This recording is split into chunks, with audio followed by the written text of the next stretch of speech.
Eu cumprimento a igreja com a paz do Senhor. Amém. Poder se assentar, aqueles que estão de pé. Quero deixar também um algo para as mães. Mãe deveria ser para sempre. Eu acho. Concordo. Quantos concordam, diz amém? Amém. Amém. Eu perdi a minha mãe muito cedo, mas durante meus 37 anos, Deus foi colocando algumas mães que eu fui adotando como mãe. Né? Tá chegando 38 aí, glória a Deus por isso.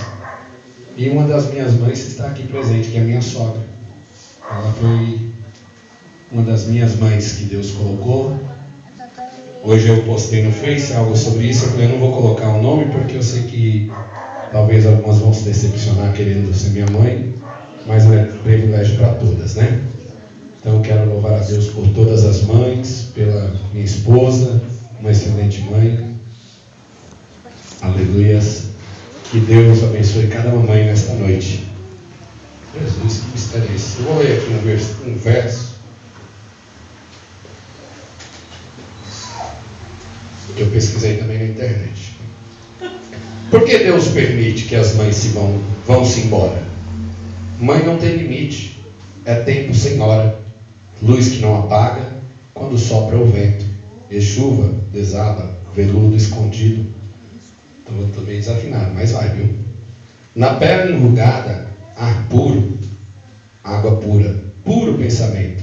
Morrer acontece, como que é breve e passa, sem deixar vestígio. Mãe, na sua graça é eternidade, porque Deus se lembra, mistério profundo de tirá-la um dia. Fosse eu rei do mundo, baixava uma lei, mãe não morre nunca mais. Mãe ficará sempre junto do seu filho, e ele velho, embora será pequenino, feito um grão de milho. É assim que as mães enxergam os filhos. Os filhos ficam velhinhos, e ela ainda está chamando de meu menino. Louvado seja Deus para todas as mamães que estão comemorando nesta noite. Mas Deus colocou uma palavra no meu coração. Eu comecei a querer estudar sobre uma mãe que foi uma mãe tremenda na Bíblia, mas Deus não deixou que eu pregasse sobre Joquebede, porque quando eu comecei a pensar, eu falei, Jesus vai ter tanta dedicação para as mães. Ele falou, então fala da minha palavra, deixa as mamães até na hora da palavra. Quando chegar na palavra, você vai falar da minha palavra. Amém? Vamos falar de Jesus nesta noite. Livro de Marcos, capítulo de número 5. Nós vamos ler do 1 ao 17. Uma palavra que está queimando no meu coração desde quarta-feira, quando eu fui impedido de ter oportunidade. Porque Deus, irmão, o Espírito Santo que dirige o culto. Às vezes você vem aqui e você fala, não tem oportunidade, o pastor não me dá oportunidade. Não, é que Deus não queria que você falasse naquela hora. Ele tem a hora oportuna para falar aos corações que necessitam ouvir. Amém? Todos encontraram? Amém. Entretanto, chegaram à alta margem do mar, a terra dos Gadarenos. E ao desembarcar, logo veio do sepulcro ao seu encontro um homem possesso de espírito imundo, o qual vivia no sepulcro, e mesmo com cadeias, ninguém podia prendê-lo, porque tem sido muitas vezes presos com grilhões e cadeados, mas os cadeados foram quebrados por ele, e os grilhões despedaçados, e ninguém podia subjugá-lo. Andava sempre de noite e de dia, clamando por entre os sepulcros e pelos montes, ferindo-se com pedras. Quando de longe viu Jesus, correu e o adorou. Repita comigo. Quando de longe viu Jesus, correu e o adorou. Exclamando com alta voz, que tenho eu contigo, Jesus, Filho do Deus Altíssimo? Conjuro-te por Deus que não me atormente, porque Jesus lhe dissera, Espírito imundo, sai desse homem. E perguntou-lhe: qual é o teu nome? Respondeu ele: Legião é o meu nome, porque somos muitos. E ele rogou-lhe encarecidamente que não mandasse para fora do país. Ora, pastava ali pelo monte uma grande manada de porcos, e os espíritos imundos rogaram a Jesus, dizendo: manda-nos para os porcos, para que entremos nele. Jesus o permitiu. Então, saindo os espíritos imundos, entraram nos porcos, e a manada, que era cerca de 2.000, precipitou-se despenhadeiro abaixo, para dentro do mar, onde se afogaram. Os porqueiros fugiram e anunciaram na cidade e pelos campos. Então saiu o povo para ver o que aconteceu. Indo ter Jesus, viram o endemoniado, que tivera legião, assentado e vestido em perfeito juízo, e temeram. Os que haviam presenciado os fatos contaram-lhes o que acontecera ao endemoniado e acerca dos porcos, e entraram a rogar-lhe que retirasse da terra deles. Louvado seja Deus. Aleluia. Uma passagem que fala da cura do endemoniado gadareno. Aleluia. Eu andei pesquisando. Essa passagem ela se encontra em Marcos, Mateus e Lucas. Lucas e Mateus ele vai falar de 2 endemoniados, mas certo é que Marcos, que foi um dos primeiros evangelhos, só fala de um endemoniado. Talvez por ser o endemoniado que era mais endemoniado. Mas também certo é que todas as Bíblias que eu andei pesquisando, vem escrito a cura do endemoniado. Mas neste momento, aqui não está falando de uma cura, está falando de uma libertação. Cura é algo que a medicina pode fazer. Se você está doente, tem um remédio para a sua cura. Mas nesse momento não tinha cura para ele. Era uma libertação.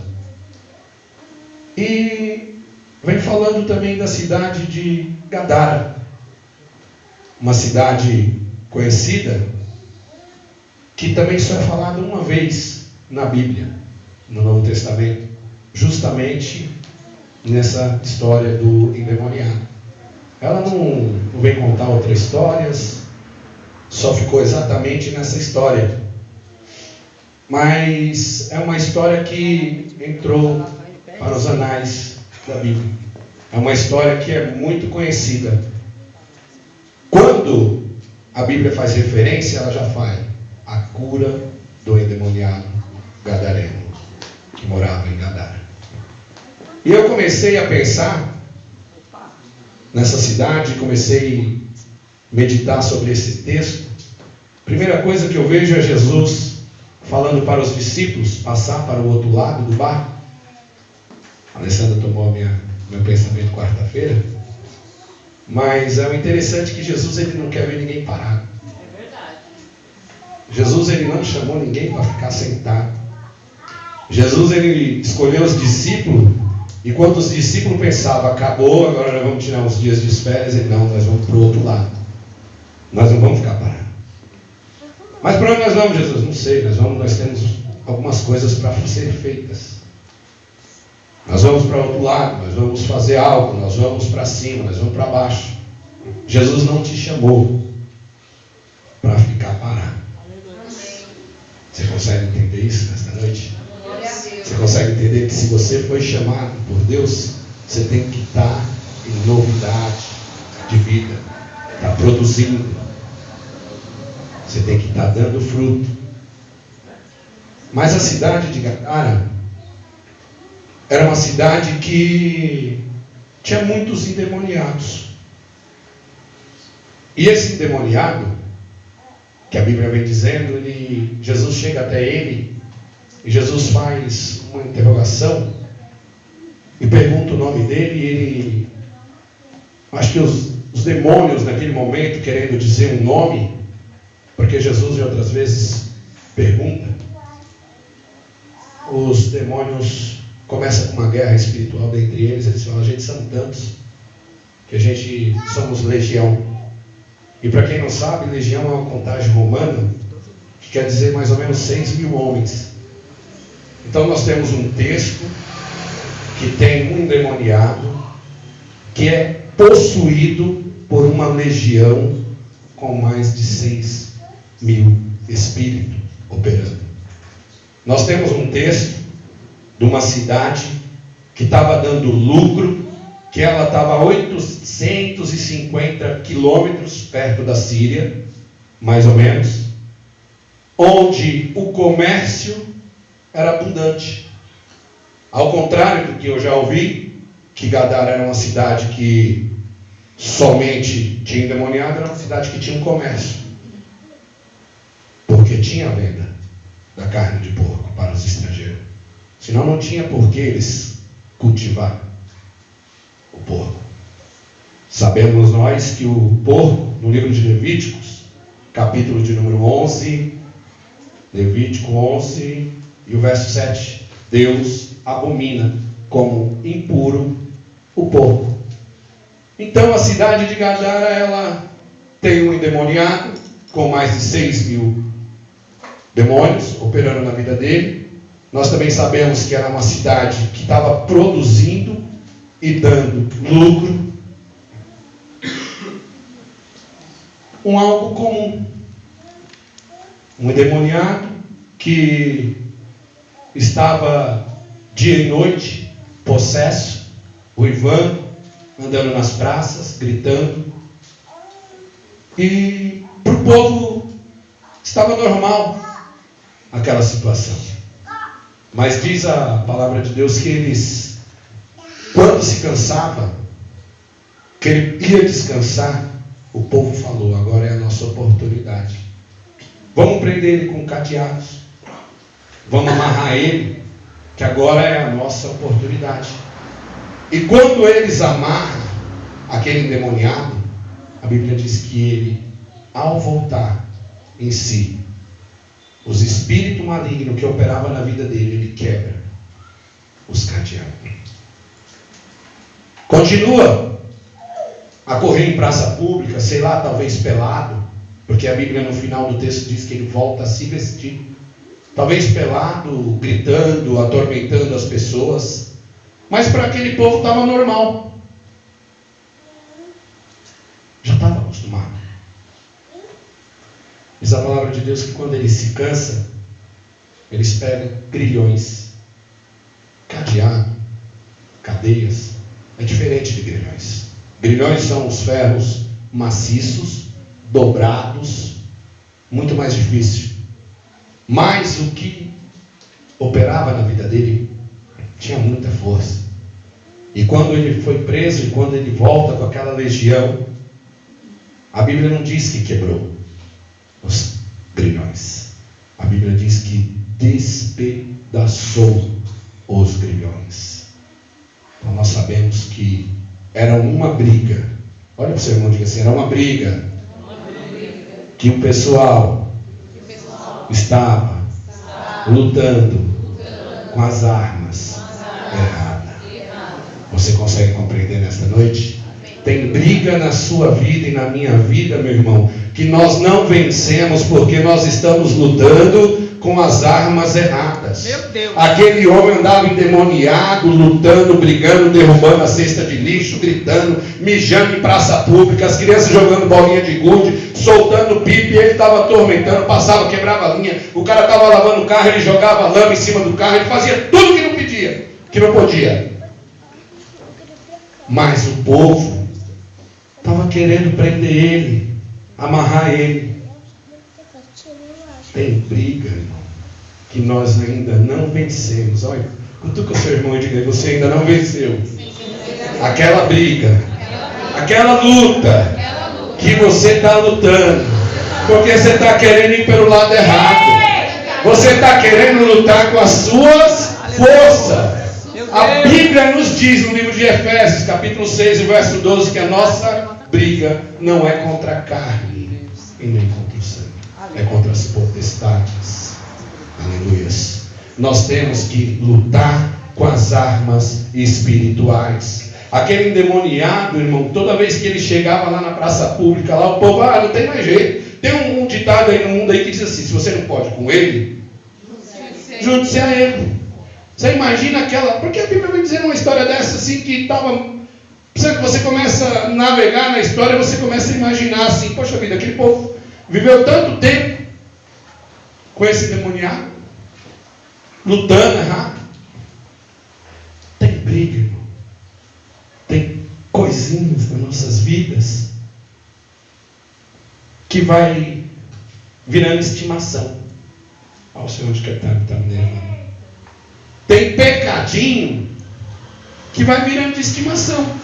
Vai passando, vai indo com a gente, vai caminhando. A gente vai pecando e vamos acompanhando. Ele vai carregando com a gente. Não tem problema não, ele está aí já, a gente acostumou já. A gente já colocou até um nome para ele já, é o endemoniado gadareno. A cidade está conhecida, Zé. O povo vem aqui, compra os porcos aqui, a carne de porco aqui, não tem problema. Já conhece. Não tem problema não, tem hora que ele descansa lá, dá para a gente fazer as nossas atividades normais. Tem pecadinho, irmão, que está virando estimação. Meu Deus. Tem lutinha que a gente só vai vencer quando a gente dobrar o joelho, quando a gente clamar, falar: Senhor, nos ajuda, nos liberta. Quando a gente pegar e chegar diante de Deus com um real encontro. Aleluia, louvado seja Deus. Pecadinhos de costume. Não tem problema não, a gente ainda está servindo a Deus, o pastor não está vendo, Deus também não está apertando muito. Mas tem coisas que era para ser bem melhor na minha vida e na sua vida. Está falando comigo também, irmão. Está apertando também. Conforme eu ia lendo, conforme eu ia anotando, estava apertando. Aleluias. Eu comecei a meditar, pastor Cris, nesses porcos. E comecei a fazer algumas conjecturas. Comecei a pensar. Por que, aleluias, o porco é um animal impuro, Alessandro? Porque talvez ele coma lavagem, as bolotas lá, que eles mesmos fazem, não sei como chamando aqui, para não falar para não ficar feio.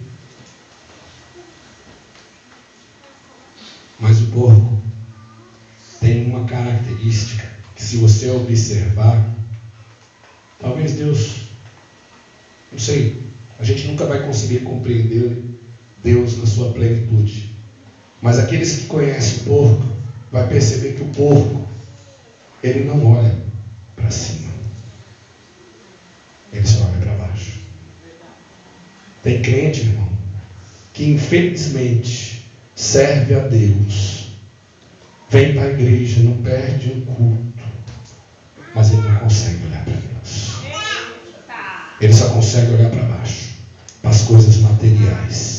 As coisas materiais é muito mais importante do que as coisas espirituais. As coisas materiais para ele está em primeiro lugar. Se apertar um pouquinho, capaz de até desviar. Se Deus querer provar ele um pouquinho, mas Deus não chamou crente não para isso não. Deus quer crente puro, não é crente impuro. Deus quer crente que olhe para cima, que ande com a cabeça erguida, andando e visando as coisas celestiais. Sabe o que é isso, irmão? É você estar num culto como esse, que pode estar frio, pode estar morno, mas você já está ansiando o próximo culto. É você estar num culto como esse, que você tenha só a responsabilidade sua de adorar, não importa se A, se B está adorando.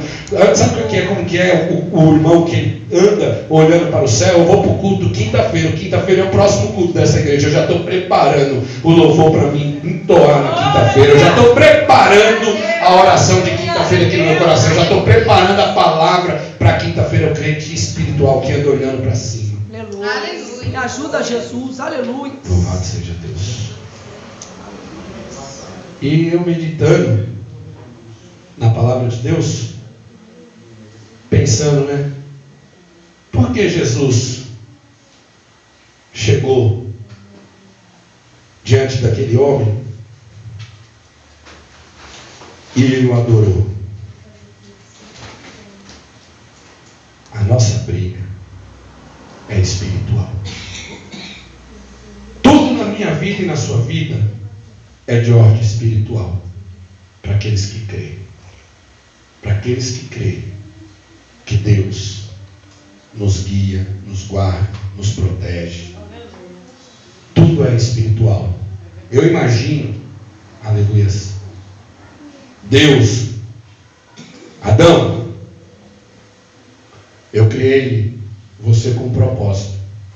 E eu te dou uma ordem nessa noite, Adão, ou neste dia. Eu não sei qual foi o momento que Deus falou com Adão.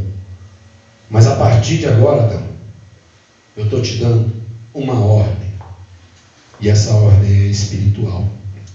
Onde você pisar a planta dos teus pés, será teu por herança. Adão, você vai nomear todos os seres viventes, Adão. Você vai colocar o nome nos pássaros, nos animais, seja ele terrestres ou aquáticos. Eu quero que você seja o líder espiritual. Eu te dou toda a autoridade, Adão, debaixo do céu para você. Toma conta de tudo. Entra o pecado no mundo. Eva peca. Satanás entra no mundo. É tomado a autoridade. A autoridade que fora dada a Adão, uma autoridade espiritual que Deus tinha dado para ele, Satanás tomou, porque o pecado entrou no mundo. Porque o pecado começa a tomar conta do mundo. Porque o pecado começa a agir nas nossas vidas, começa a querer atrapalhar a nossa comunhão com Deus. Deus chama o seu filho. Jesus vai buscar autoridade. Pisa naquela terra. Quando você pisar naquela terra, eles vão entender que tem uma ordem espiritual maior do que a que está operando na terra. É por isso que a Bíblia vem dizer que quando Jesus desembarca, que ele coloca o pé no chão, o demônio já começa a entender. Tem uma autoridade espiritual maior do que a minha. Tem uma autoridade espiritual maior do que a minha. Ele já começa a prostrar e adorar. Sabe o que eu quero dizer para você, meu irmão? Que ainda que o pecado tente tirar você da presença de Deus, que ainda que o pecado tente afastar você de Deus, que o inimigo lute para derrubar, para tirar você da presença de Deus, tem um que tem autoridade maior, e ele diz para você nesta noite, que ele está na frente, ele está te guardando. É por isso que você ainda não ficou no meio do caminho, porque operando Deus, quem impedirá? Ele está indo à frente, ele é quem te guarda nesta luta, ele é quem te guarda nesta prova, meu irmão.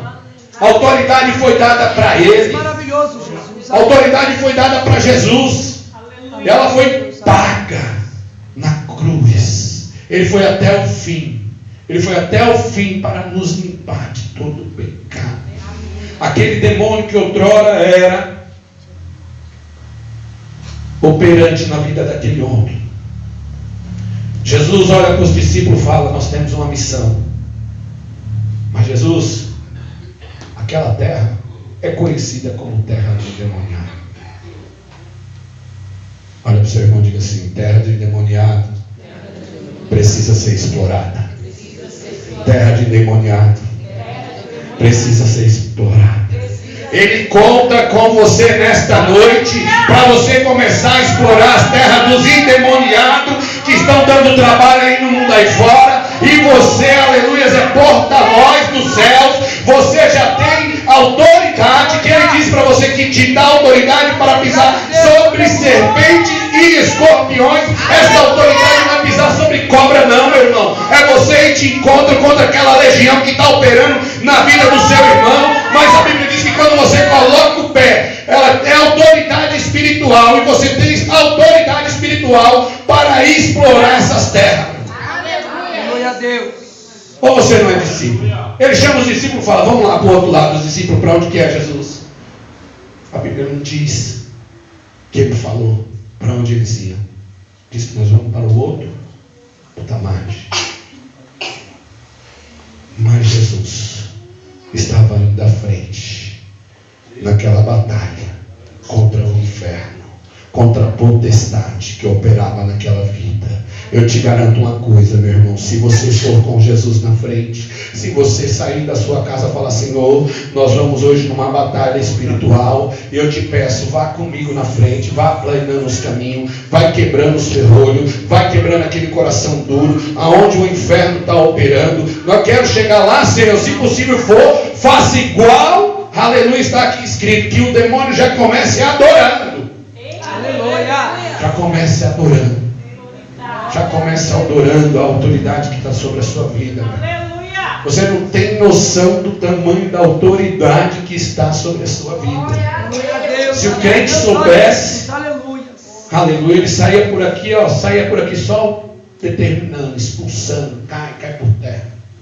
Amém. O crente que ora, o crente que tem visão, que anda olhando para o céu, que não é ligado às coisas da terra. Aleluias. Ele chega diante do inferno, ele manda bater no diabo. Ele chega diante do inferno, ele só levanta a mão e fala: sai em nome de Jesus. Não fica com muita brincadeirinha, não. Não fica fazendo interrogatório. Aleluia. Louvado seja Deus. A Bíblia diz que quando Jesus chegou diante daquele endemoniado, e os demônios que estavam operando perguntam: o que temos nós contigo? E eles pedem para não sair. Eles voltam para os porcos. Eu falei: Senhor, essa cidade tinha muito demônio por causa dos porcos, né? Isso mesmo. Você só pode sair de um lugar se você entrou no lugar.